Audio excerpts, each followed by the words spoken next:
Nah, berbicara tentang Wali Songo, tentu sudah banyak cerita, banyak kisah, banyak buku bacaan, banyak kiai, banyak sejarawan yang telah menceritakan bagaimana kisah dakwahnya para Wali Songo tersebut. Kita coba bahas sekilas lagi agar lebih jelas, agar lebih memantapkan. Yang pertama, kita mengenal yang namanya Maulana Malik Ibrahim atau yang dikenal dengan Sunan Gresik. Maulana Malik Ibrahim yang dikenal dengan Sunan Gresik. Beliau berdakwah di daerah Gresik dan pada saat itu ladang dakwahnya adalah untuk merubah sistem kastanisasi, merubah dari sistem kastanisasi kepada non kastanisasi seperti ajaran Islam bukanlah hal yang mudah. Nah, hal yang dilakukan Sunan Gresik ini adalah melakukan pendekatan kepada masyarakat melalui pergaulan yang baik, pergaulan yang bagus, tidak membeda-bedakan, dan dia selalu membiasakan budi bahasa yang ramah, bahasa yang santun dan tidak menunjukkan pertentangan, tidak mengedepankan perlawanan kepada ajaran dan kepercayaan penduduk pribumi pada masa itu. Penduduk ada yang Jawa kuno, ada yang Hindu, Buddha, bahkan ada yang tidak mengenal agama sekalipun. Beliau Sunan Gresik tidak mengedepankan itu, namun mengedepankan pergaulan yang bagus sehingga semua merasa diayomi, semua merasa ditemani dan tenang, ayem ketika berada di sekitar Sunan Gresik. Nah, dia memperlihatkan keindahan dan kemuliaan yang dibawa oleh ajaran Islam. Itulah yang dikemukakan, bukan pertentangan, bukan kekerasan yang dikemukakan. Sehingga berkat keramah tamahan dan kehalusan budi pekertinya tersebut, banyak masyarakat pribumi yang kemudian penasaran dan menganut agama Islam. Jelas nggih? Yang kedua, kita mengenal yang namanya beliau Raden Rahmat. Raden Rahmat yang masyhur atau terkenal dengan gelar Sunan Ampel. Sunan Ampel tersebut dalam dakwahnya mengenalkan ajaran yang sangat berkaitan dengan kebiasaan masyarakat kala itu, yaitu ajaran Moh Limo.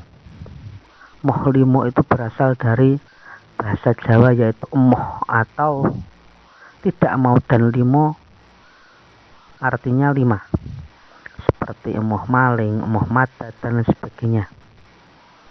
Nah, artinya ajaran yang mengajak masyarakat untuk tidak melakukan 5 hal yang tercela tersebut, itulah ladang dakwah Raden Rahmat atau yang masyhur disebut dengan Sunan Ampel. Kemudian kita mengenal yang namanya Sunan Bonang. Sunan Bonang itu nama lainnya Raden Makdum Ibrahim. Raden Makdum Ibrahim atau Sunan Bonang.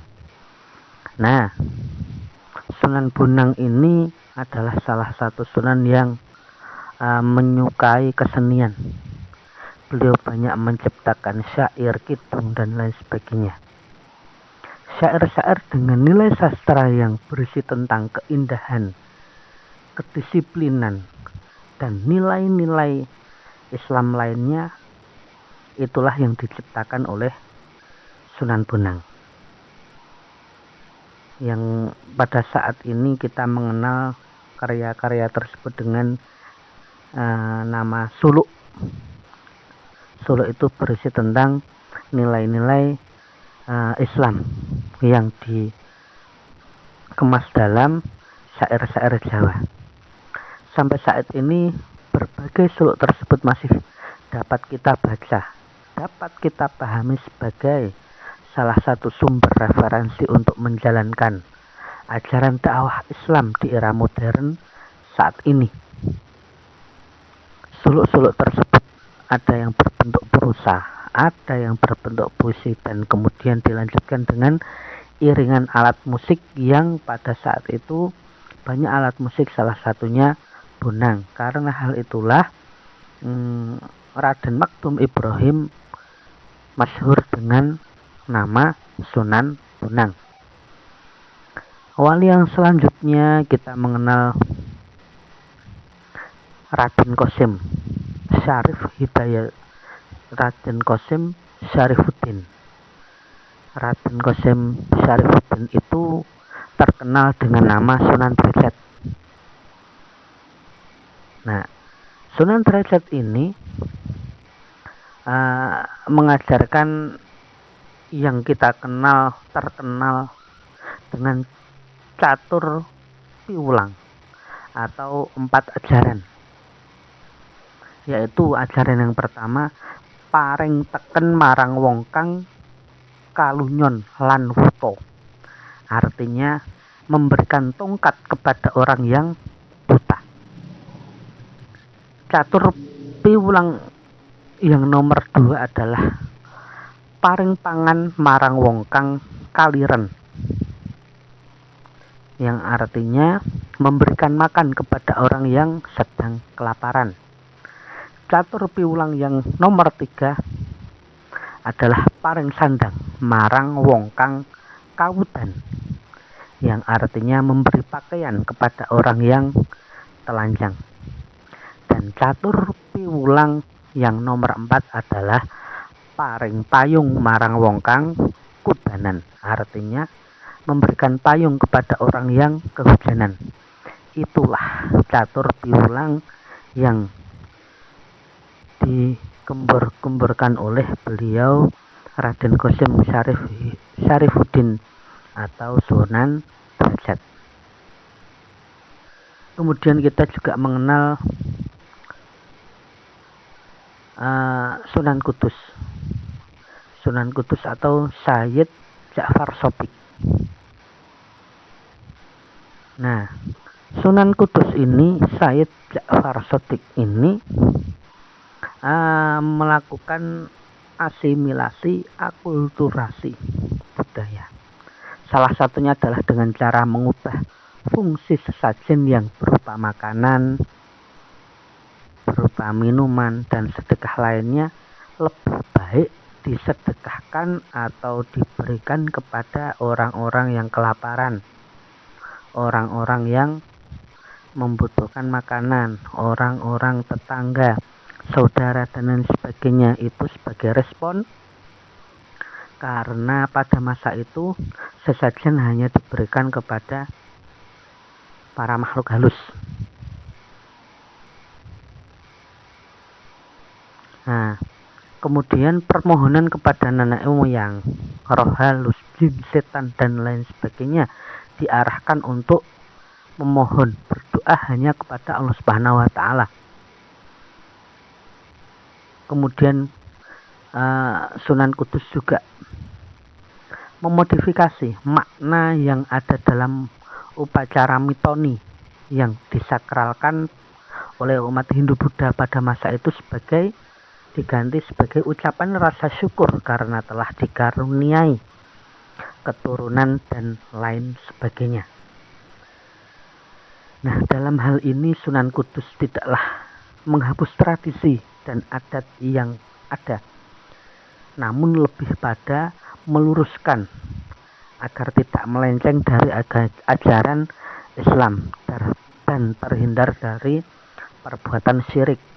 Artinya bungkusnya tetap, tapi isinya atau esensinya dirubah menjadi esensi yang bernilai-nilai Islam.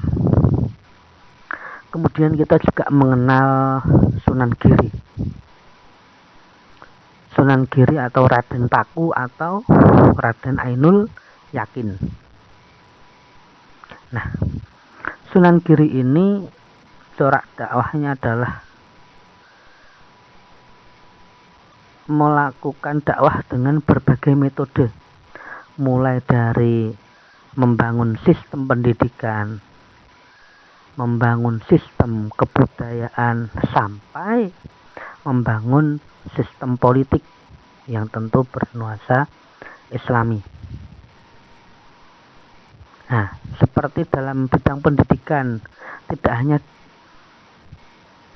beliau karena masyhur, tidak hanya murid lokal saja, bahkan interlokal, inter daerah nyantri atau berguru kepada Sunan Giri tersebut. Nah, dengan keadaan seperti itu ternyata juga tidak membuat Sunan Giri sombong. Beliau tetap masih mau dan sering berdakwah muter kepada masyarakat biasa, masyarakat awam di pasar, di kebun dan lain sebagainya pada masa itu. Dimanapun dia bertemu orang, ketika momennya pas, pasti akan berdakwah menyebarkan nilai-nilai Islam. Nah, ketika suasana sangat memungkinkan, masyarakat tersebut kemudian dikumpulkan. Pertama memang mengikuti adat, namun lambat laun adat-adat yang kurang sesuai dengan ajaran Islam disesuaikan dengan ajaran Islam. Kemudian kita juga mengenal Sunan Kalijogo. Sunan Kalijogo ini adalah salah satu sunan yang paling terkenal. Nah, nama lain dari Sunan Kalijogo ini adalah Raden Said. Nah, Sunan Kalijogo berpendapat bahwa yang paling penting, langkah utama dalam berdakwah adalah merebut hati masyarakat. Dan yang paling utama adalah bagaimana masyarakat itu mau menerima kehadiran kita sebagai dai atau pendakwah. Dengan demikian, setelah masyarakat menerima kehadiran kita, maka pelan-pelan mereka pun akan menerima ajaran kita. Strategi ini dipandang lebih taktis, lebih elok, lebih bagus, lebih santun, dan cenderung pada dakwah bil hikmah wal mau'izatil hasanah, bukan dengan kekerasan. Itulah titik fokus perjuangan dakwah Sunan Kalijaga. Kemudian kita juga mengenal Sunan Muria. Sunan Muria adalah salah satu sunan. Dirinya bernama asli Raden Umar Said. Perlu digarisbawahi, Raden Said dan Raden Umar Said itu adalah orang yang berbeda. Raden Said itu Sunan Kalijogo, sedangkan Raden Umar Said adalah Sunan Muria. Nah, namun demikian, corak dakwah Raden Umar Said atau Sunan Muria ini juga sama dengan beberapa sunan seperti Sunan Kalijaga yang mengasimilasi, mengakulturasi budaya. Jadi wadahnya tetap, tapi isinya berbeda. Isinya cenderung ke Islaman. Dan wali yang ke-9 adalah Sunan Gunung Jati. Sunan Gunung Jati itu terkenal dengan nama Syarif Hidayatullah. Itu adalah nama aslinya. Nah, metode dakwah yang dilakukan oleh Syarif Hidayatullah atau Sunan Gunung Jati adalah dengan metode mau'izah hasanah atau nasihat yang baik. metode al-hikmah atau menggunakan cara yang bijaksana, metode tadarruj atau berjenjang, tidak langsung makbrek, mak betunduk, mak jedul, mak ter, tapi berjenjang mulai dasar, naik terus sampai tinggi.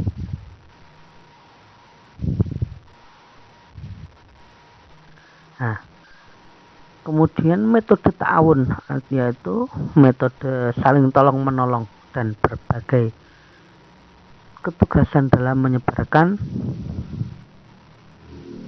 agama di kalangan para wali. Metode musyawarah juga digunakan untuk membicarakan berbagai hal yang berkaitan dengan tugas dan perjuangan dakwah para wali di daerah masing-masing. Dan pada masa Sunan Gunung Jati ini juga dibentuk kader-kader muda sebagai dai-daiyah, penerus dakwah, penerus pejuang, ulama salaf pada masa itu.